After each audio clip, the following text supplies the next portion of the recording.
Bapak Presiden, satu lagi, ada hal yang masih yang juga menjadi perhatian netizen. Ini soal silaturahmi, Pak. Mungkin karena situasinya masih situasi Lebaran ya. Khususnya situasi silaturahmi kebangsaan, Pak, yang dilakukan oleh Mas Didit putra Bapak kemarin kepada sejumlah presiden, Bu Mega, ke Pak SBY dan juga Pak Jokowi selama Idul Fitri kemarin. Dan beberapa waktu sebelumnya beredar juga foto-foto di ulang tahun Mas Didit itu berkumpul putra-putri Presiden RI yang sebelumnya. Dan karena itu Mas Didit disebut-sebut sebagai duta sila ketiga Pak Persatuan Indonesia. Nah, apakah benar Mas Didit ini menjadi jembatan komunikasi Bapak dengan sejumlah tokoh? Jadi begini ya, anak saya Didit itu sudah lama, jadi dia itu memang bersahabat dengan banyak orang dan dia bersahabat sama mereka itu. Jadi selalu kalau ada masalah politik beliau tanya, bapak saya diundang makan oleh si A, anaknya tokoh politik, gimana Pak? Boleh, kamu harus bersahabat, saya ajarin nilai saya. Didit jangan punya musuh. Cari kawan, siapapun kawan, gak ada urusan mau partai mana, gak ada. Kalau dulu bapaknya gak suka sama saya, gak apa-apa, kamu bersahabat sama anak. Jadi dia kemarin dia baik sama anaknya Anies Baswedan, dia baik itu semua, ya kan? Dia kalau nggak salah yang merancang gaun pengantinnya anaknya Anies Baswedan, Didit ya? Nggak dibayar lagi. Tapi berarti ini inisiatifnya Mas Didit sendiri? Inisiatif dia, tapi dia selalu nanya saya, Pak, saya mau ke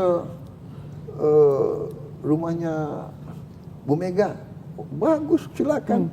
Saya mau telepon Pinka, jadi teman dia kan, gitu, putrinya Mbak Puan. Monggo, silakan. Mas Didit cerita nggak Pak, apa yang diobrolin dengan Bu Mega pada Bapak? Ngobrolin ya yang baik-baik aja ya, yang dia hubungannya baik sama Ibu Mega dari dulu, dan sama Mas Ahaye dia baik, sama semua. Saya heran juga, jadi oke, dia bisa kumpulin yang aku nggak bisa kumpulin, dia bisa kumpulin. Dan dia ada nakalnya, kadang-kadang dia kumpulin, dia nggak kasih tahu saya, dia nggak kasih tahu saya. Jadi saya datang, surprise untuk Bapak ya? Jadi saya kira itu bagus. Saya mengatakan, ya lawan politik Bapak itu bukan musuh Bapak. Apalagi dari masalah kamu. Kamu harus baik sama semua orang. Berbeda itu bagi saya biasa, ya kan? Benar nggak? Orang kita bertanding kan. Saya ini dulu ya waktu muda ya suka bela diri kan. Kalau masuk matres itu kan, pingsan juga kita, ya kan? Habis itu kita berdiri kasih tangan, ya kan? Itu dididik begitu, ya kan? Padahal babak belur kita kalau kalah, ya kan? Nggak apa-apa.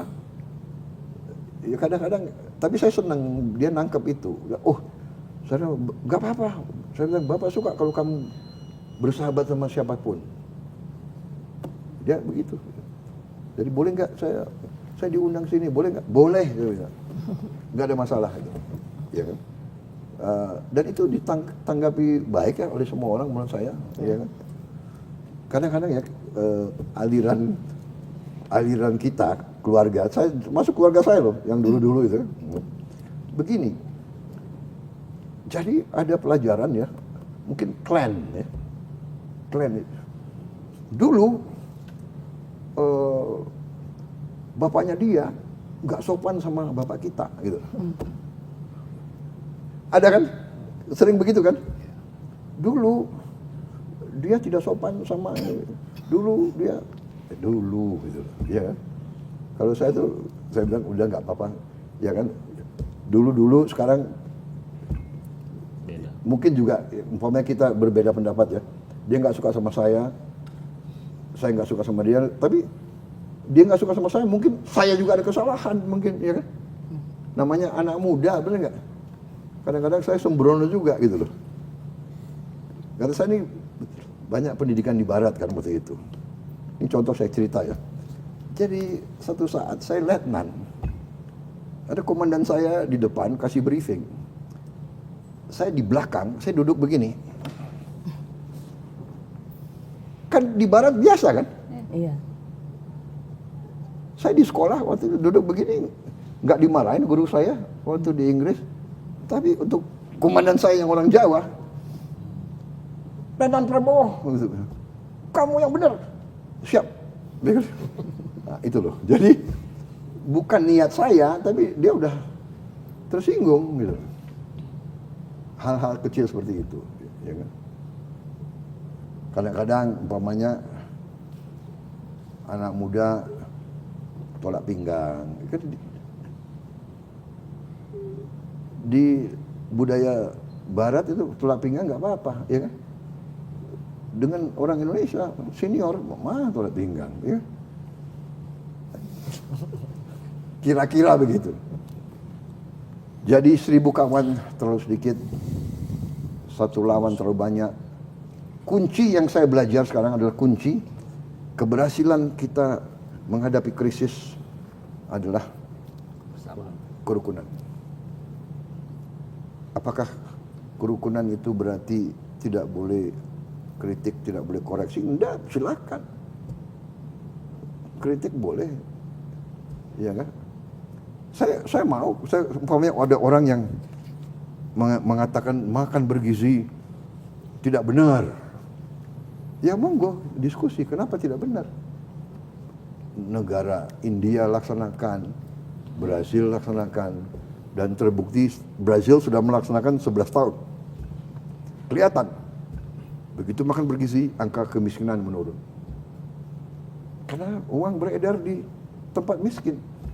Di desa ya? Di desa. Tiap hari, tiap anak harus makan 1 telur. Berarti petani ayam, ini, ya kan ada pasar. Dan sebagainya, dan sebagainya, dan sebagainya.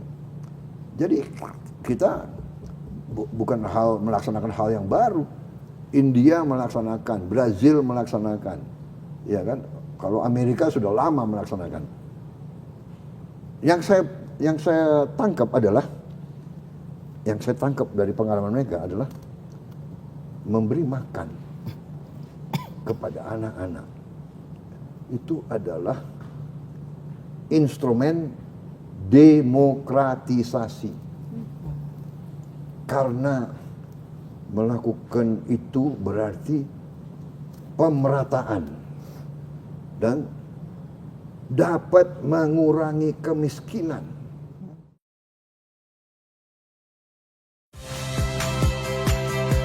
Saya Priska Clarissa. Saksikan program-program Kompas TV melalui siaran digital, pay TV, dan media streaming lainnya. Kompas TV, independen, terpercaya.